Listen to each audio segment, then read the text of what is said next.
రకరకాల మాటలు, రకరకాల వాదనలో దిగుతున్నారు. కానీ బైబిల్లో ఏముందో తెలుసుకోవాలని జ్ఞానం అనేది ఎవరికీ లేదు. ఎవరు చెప్పారు నెలకొకసారి బల్ల ఇవ్వాలని? ఎవరు చెప్పారు మీకు? నెలలో ఒక్కసారి తీసుకోమని ఎక్కడుంది బైబిల్లో? సంవత్సరానికి ఒకసారి తీసుకోమని బైబిల్ ఎక్కడుంది?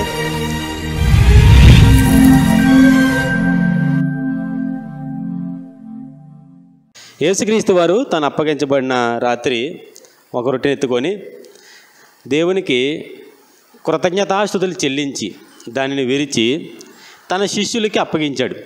యేసుక్రీస్తు వారు తన శిష్యులకి రొట్టెను శరీరముగా, ద్రాక్షరసమును ఆయన రక్తముగా ఆయన తన శిష్యులకి పంచిపెట్టారు. అదే క్రమాన్ని తర్వాత కాలంలో సంఘం దాన్ని పాటిస్తూ వచ్చింది.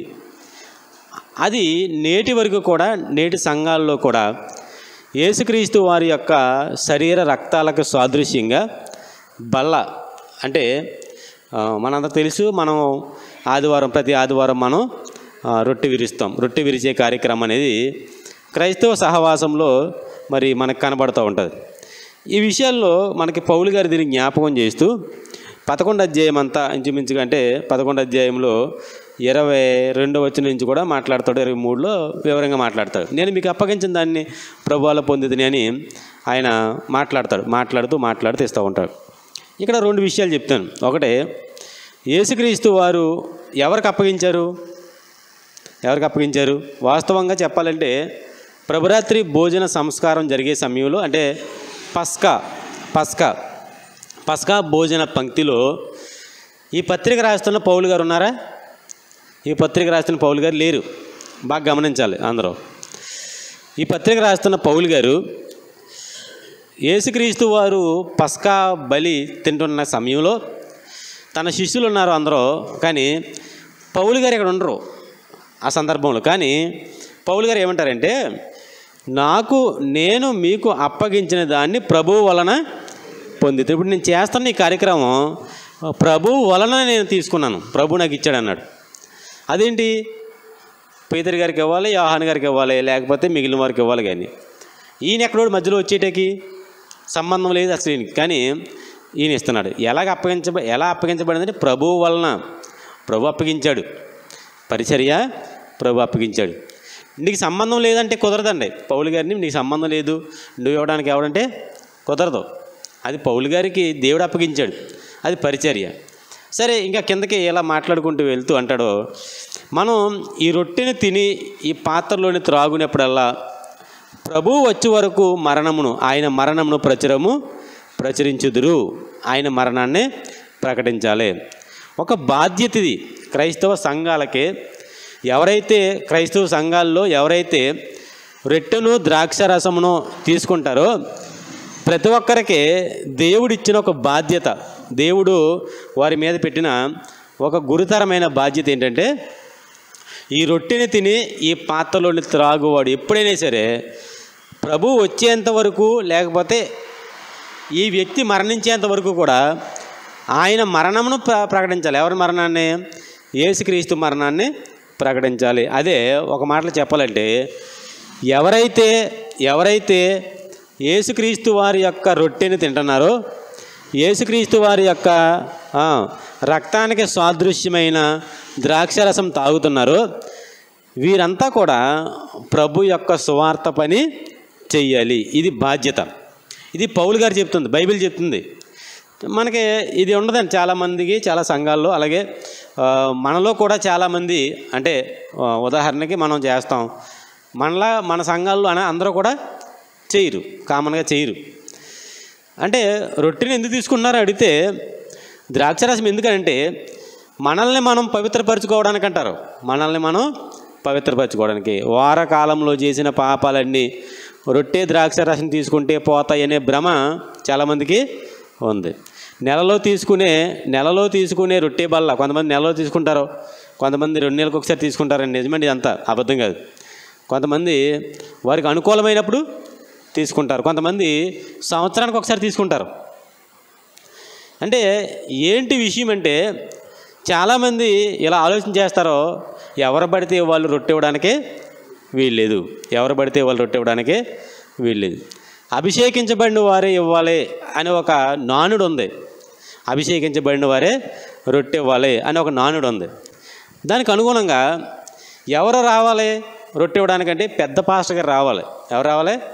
పెద్ద ఆయన రావాలి. ఇక్కడ ఉంటున్న పాస్టర్ గారు రొట్టె ఇవ్వడానికి సెట్ అవ్వదు.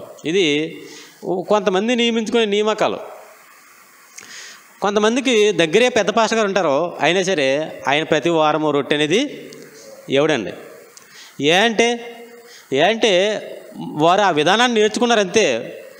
మనుషుల పారంపర్యాచారం నిమిత్తము మీరు దేవుని వాక్యమును ఏం చేస్తున్నారు? నిరర్ధకం చేస్తున్నారు అంటాడు. మీరు ఏం చేస్తున్నారు? దేవుని వాక్యాన్ని నిరర్ధకం చేస్తున్నారు. నెలలో ఒక్కరోజు రొట్టె తీసుకోమని ఎక్కడుంది బైబిల్లో? ఏ వాక్య ఆధారంగా నెలలో ఒక్కసారి రొట్టె తీసుకుంటున్నారు? ఆలోచించాలి మీరు. నేను అంటున్నాను కాదు, నేను చెప్తున్నాను కాదు, మీరు ఆలోచించాలి. బైబిల్ ఇది. బైబిల్లో ఏముంది, మనం ఏం నేర్చుకుంటున్నాం, ఏం వింటున్నాం, ఏం జరుగుతుంది, ఏం బోధించబడుతుంది, మనకి ఏ చెవికి మనకి ఏది వినబడుతుంది అనేది చాలా క్లియర్గా చాలా వివరంగా తెలుసుకోవాలి. బైబిల్లో ఉన్నది వివరంగా తెలుసుకోలేకపోతే గుడ్డివాడికి త్రోవ చూపిస్తే ఇద్దరు గుంట్లో పడినట్టుగా ఉంటుంది తతంగం అంతా కూడా. వినాలి జాగ్రత్తగా మీరంతా. గుడ్డివాడికి త్రోవ చూపిస్తే ఇరువురు గుంటలో పడినట్టుగా వాక్యం తెలియని వారు వాక్యం తెలియని సందర్భాలని సమాజంలోకి తీసుకొచ్చి సమాజంలో వారికి ఏమీ తెలియదు కాబట్టి వాక్య ఆధారాలు చూపించుకోకుండా వారు నేర్చుకున్న క్రమంలో నుంచి కొన్ని పద్ధతులను తీసుకొచ్చి అవే రైట్ అని నిరూపిస్తుంటే, అవే చేస్తుంటే ఇవే రైట్ అని నిలబడిపోవడం చాలా తప్పు. బైబిల్ ఏం చెప్తుంది అని ఆలోచించాలి.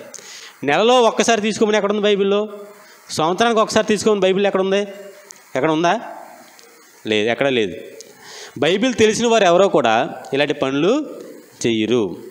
మరి ఎవరు చేస్తారంటే కొన్ని క్రమాలు ఉంటాయి. ఆ క్రమాలు నేర్చుకున్న వాళ్ళు ఉంటారు. కొంతమంది వారి కట్టల కింద వీరు ఉండాలని కొన్ని నియామకాలు నియమించేశారు.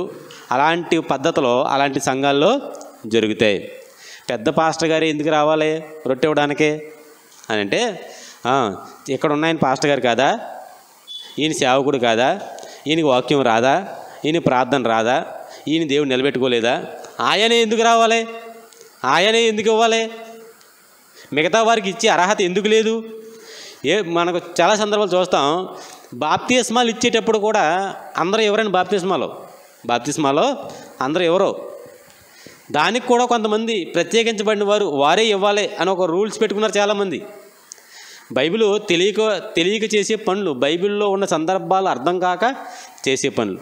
యేసుక్రీస్తు వారు ఉన్న కాలంలో వాస్తవానికి చెప్పాలంటే యేసుక్రీస్తు వారు పెద్ద సేవకుడా, ఆయనతో ఉన్నవారు పెద్ద సేవకులా? యేసుప్రభువే పెద్ద సేవకుడు. మరి యేసుప్రభు గారు పెద్ద సేవకుడు అయితే బాప్తిస్మం ఎవరు ఇవ్వాలి? యేసుప్రభు గారు ఇవ్వాలి. అవునా? మీరు పాయింట్ అర్థం చేసుకోండి. యేసుక్రీస్తు వారు పెద్ద అంటే ఈ 12 మందికి హెడ్ ఎవరో? యేసుప్రభు గారు. నేనే పెద్దను కాబట్టి నేనే బాప్తిస్మం ఇవ్వాలి అని యేసుప్రభు ఎక్కడని చెప్పాడా? ఒక సందర్భం చూపిస్తాను చూడండి. యోహాను సువార్త 3వ అధ్యాయం.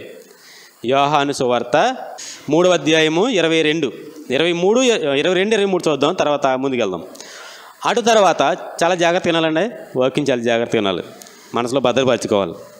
ఏది చెప్పినా బైబిల్ ఆధారం ఉండాలి. బైబిల్ ఆధారం లేకుండా వాక్యం చెప్తే ఎవరిని నమ్మొద్దు. ఎంత పెద్దోళ్ళైనా సరే బైబిల్ ఆధారం చూపించకుండా వాక్యం చెప్తే ఎవరిని నమ్మొద్దు. నన్ను కూడా నమ్మొద్దు. మీరు చెప్తాను చూడండి, బైబిల్ ఆధారం చూపిస్తాను. 22. అటు తర్వాత యేసు తన శిష్యులతో కూడా యోదయ దేశమునకు వచ్చి అక్కడ వారితో కాలము గడుపుచు బాప్తిస్మం ఇచ్చుచూ ఉండేను. ఏం చేస్తున్నాడంటే యేసయ్య? బాప్తిస్మం ఇస్తున్నాడంట. పెద్ద పాస్టర్ గారు ఎవరు ఇప్పుడు అందరిలో? యేసుప్రభు గారు. బాప్తిస్మాలు ఇస్తున్నారు ఇప్పుడు యేసుప్రభు గారే. ఇంకెవరు ఇవ్వడానికి? అవునా? యేసుప్రభు గారు ఇస్తున్నారు, ఇంకెవరు ఇవ్వడానికి వీల్లేదు. కాబట్టి నువ్వెవడో రొట్టె ఇవ్వడానికి, నువ్వెవడో బాప్తిస్మం ఇవ్వడానికి. పెద్దోళ్ళే ఇవ్వాలి. ఎవరు ఇవ్వాలి? పెద్దోళ్ళే రావాలి. కింద చూడండి, వివరం చెప్తాను మీకు. 4వ అధ్యాయము 1, 2, 3 వచనాలు. యోహాను కంటే యేసు ఎక్కువ మంది శిష్యులుగా చేసుకొని వారికి బాప్తిస్మిచ్చుచున్న సంగతే పరిసయ్యులు వినిరని ప్రభువునకు తెలిసినప్పుడు ఆయన యోదయ దేశం విడిచి గలిలయ దేశంలోకి తిరిగి వెళ్ళాను. ఆయనను బాగానాలి, ఆయనను యేసే బాప్తిస్మ మీయలేదు కానీ ఆయన శిష్యులు ఇచ్చుచుండిరని ఉంది. ఎవరు ఇస్తున్నారు బాప్తిస్మ ఇంతకే? పెద్ద పాస్టర్ గారు ఇవ్వట్లేదంట బాప్తిస్మ. ఎవరు ఇవ్వట్లేదంట? పెద్ద ఆయన ఇవ్వట్లేదంట. ఎవరు ఇస్తున్నారు ఇప్పుడు? శిష్యు. ఆయన ఇవ్వలేడా? ఆయన నీటిలో దిగలేడా? ఆయన పెద్ద ముసలోడా? యేసయ్య ఏమన్నా సమయానికి? బాగా కడువృద్ధులు ఉంటారు, బాగా ముసలోళ్ళు ఉంటారు. వాళ్ళు ఏం చేస్తారంటే ప్రార్థన చేసి శిష్యులకు అప్పగించి మీరు చేయండి కార్యక్రమం, నేను దిగలేను నీళ్ళలోకి, నా వయసు రీత్యా నేను నాకు సహకరించదు బాడీ అంటారు. అలాగేమైనా పెద్ద అయిపోయాడా యేసయ్య? లేదు కదా, 33 సంవత్సరాలకు సుమారు అటు ఇట్లో ఉంటాడు. అలాంటి వ్యక్తి ఆయన ప్రధానమైన వాడేయండి, ప్రధాన యాజకులని పిలువబడి, ఆయన ప్రవక్తని పిలువబడి, వీరంతా శిష్యులని పిలువబడి, ఆయనే బోధకులని పిలువబడి, ఆయనే గురువు అని పిలువబడి, ఆయన బాప్తిస్మం ఇవ్వట్లేదంటే ఎవరు ఇస్తున్నారంటే ఇప్పుడు? ఆయన శిష్యులు ఇస్తున్నారంట. బైబిల్ని నేర్చుకునే విధానం ఇది. బైబిల్ నేర్చుకునే విధానం తెలియకపోతే అపార్థం చేసుకుంటాం. బాప్తిసం ఎవరైనా ఇవ్వచ్చు. నా మాటకు వస్తే చెప్పమంటారా, నీతిగా బతికితే మీరైనా ఇవ్వచ్చు బాప్తిసం. మీరందరూ ఎవరో యేసుప్రభు శిష్యులేనా? ఆయన మీరందరూ వెళ్ళి సమస్త జనులను నాకు శిష్యులుగా చేయడని చెప్పాడు. అప్పుడు మీరు శిష్యులు అయ్యారనుకోండి, నీతిగా బతున్నారనుకోండి, మీరు ఎవరికి చూడవసరం లేదండి. ఫిలిప్ ఉన్నాడు, బాగా చెప్తున్నాడు, బాగా నాలు. ఫిలిప్పు నపుంసుడు వస్తుంటే అతనికి ఎదురెళ్ళాడు, రథం ఎక్కించుకున్నాడు. ఆయన మారుమనకు సంబంధించిన వాక్యాలు చెప్పిన తర్వాత నాకు బాప్తిసం పొందాలని ఉంది అన్నాడు. అయ్యో నీళ్ళు ఉన్నాయి నేను బాప్తిసం పొందడానికి ఇంకా ఆటంకం ఏంటి అని అడిగాడు ఫిలిప్పు. అని అడిగితే అయ్యో బాబా అలా కుదరదయ్యా, మా అయ్యగారు వచ్చి బాప్తిసం ఇవ్వాలి తప్ప మేము ఇవ్వడానికి లేదండి. మా అయ్యగారు ఎవరంటే పేతురు గారు, మా అయ్యగారు ఎవరంటే యోహాను గారు, ఆయనే రావాలి, ఆయనే చిలకరించాలి, లేకపోతే ఆయనే ముంచాలి అని అన్నాడా ఫిలిప్పు? అనలేదండి. నీతి గలడు, మంచి పేరు గలడు, నడు నేను ఇచ్చేతను బాప్తిసం అన్నాడు. నీకు ఇష్టమైతే నడు అన్నాడు. అంతే, ఇద్దరు కలిశారు, నీటిలో దిగారు. నపుంసకుడికి బాప్తిసం ఇచ్చాడు. నువ్వు కాంచి మా సంఘానికి వచ్చే నువ్వు ఎక్కడే బాప్తిసం పొందావు కాబట్టి అనలేదండి. నువ్వు ఎక్కడికి వెళ్ళినా పర్లేదు, నీతిగా బతుకంతే. నేను బాప్తిసం ఇచ్చిన తర్వాత నేను బాప్తిసం ఇచ్చాను అనుకోండి, నా సంఘాన్ని తప్ప మరొక సంఘానికి వెళ్ళడానికి లేదు అతనికి లైసెన్స్ ఇప్పుడు ఈ కాలంలో. ఎందుకంట పొరపాటుని ఎక్కడికైనా వెళ్ళడానికి ప్రయత్నం చేస్తే, రే నువ్వు బాప్తిసం ఎక్కడ పొందో తెలుసా అంటారు. లైసెన్స్ నీ తాడు ఎక్కడుంది ఇప్పుడు? నీ కొట్టురాడు కట్టేసి ఉంది. నీ కొట్టురాడు ఏది? నీకే బాప్తిసం ఇచ్చిన సంఘం. తప్పైంది అది. ఫిలిప్కి అలా చెప్పలేదు. ఫిలిప్ ఏమంటారంటే, వెళ్ళిపో, నీ దేశం వెళ్ళిపోతావా, వెళ్ళిపో, నీకు బాప్తిసం కావాలి అంతే కదా, నేను ఇస్తాను బాప్తిసం, ఆటంకం ఏమీ లేదన్నాడు. అంటే నేను ఇక్కడ చెప్పేది ఏంటంటే, బాప్తిసం అనేది తనకంటే పెద్దవారు, తనకంటే ఉన్నతులు, గొప్ప బోధకులు ఇచ్చేది కాదు. చాలామందికి ఇక్కడ వాళ్ళు ఇస్తే బాప్తిసం నచ్చదండి, ఇంకెక్కడికన్నా వెళ్ళి తీయించుకోవాలి బాప్తిసం పెద్ద వాళ్ళ చేత. తప్పండి అది. బైబిల్లో బాప్తిసం అనేది నీతిగా బతికే ఎవరైనా సరే. ఇక్కడ నేను చెప్పేది ఏంటంటే బైబిల్ని బాగా అర్థం చేసుకోవాలి, బైబిల్ని బాగా నేర్చుకోవాలి. ఎవరు చెప్పారు? నెలకొకసారి బల్ల ఇవ్వాలని ఎవరు చెప్పారు మీకు? సంవత్సరానికి ఒకసారి, 6 నెలలకు ఒకసారి, 3 నెలలకు ఒకసారి బల్ల ఇవ్వాలని ఎవరు చెప్పారు మీకు? బైబిల్లో ఎక్కడుంది అలాగని? బైబిల్లో లేదు అలాగని. నేను చూపిస్తాను చూడండి అవసరమైతే. అపోస్తుల కార్యముల్లో బల్ల ఎప్పుడెప్పుడు తీసుకున్నారో ఉంటుందండి. అపోస్తుల కార్యములు 20 అధ్యాయమా? 20 అధ్యాయం. అపోస్తుల కార్యములు 20 అధ్యాయం, 2 కాదు, అపోస్తుల కార్యం 20 అధ్యాయం. అపోస్తుల కార్యములు 20 అధ్యాయం చూద్దాం. 20 అధ్యాయము 7వ వచనం. అపోస్తుల కార్యములు 20 అధ్యాయము 7వ వచనం. ఆదివారమున, బాగా వినాలి, నెలకు ఒకసారి, 3 నెలలకు ఒకసారి, 6 నెలలకు ఒకసారి, సంవత్సరానికి ఒకసారి అనుకునే జనాంగం ఉందే, మీరు జాగ్రత్తగా వినాలి. బైబిల్లో ఏం చెప్పాడో దేవుడు అది చేయాలి తప్ప మనకి ఎవరో ఏదో చెప్తే దాన్ని చేయకూడదండి. బైబిల్లో ఏది చెప్పాడో దేవుడు దాని ప్రకారంగా చెయ్యాలి. కానీ ఎవరో ఏదో చెప్పారు, ఎప్పటి నుంచో జరుగుతుంది, ఇదే మన క్రమం అని చేస్తే చాలా పొరపాటు. బైబిల్ తెలియని వాళ్ళు, బైబిల్ రానోళ్ళు, వాక్యంలో వానమహా కూడా తెలియని వాళ్ళు చేసే కార్యక్రమాల్లో బైబిల్ విరుద్ధమైనవి. బైబిల్లో ఏం చెప్తుంది చెప్పమంటారా? బైబిల్ తీయాలి అందరూ. 20 అపోస్తలుల కార్యములు 7వ వచనం, ఆదివారమున మేము రొట్టె విరుచుటకు కూడినప్పుడు. ఎప్పుడు కూడుకునేవారంటే వీళ్ళు రొట్టె విరచడానికి ఎప్పుడు కూడుకునేవాళ్ళు? ఆదివారం కూడుకునేవారంట.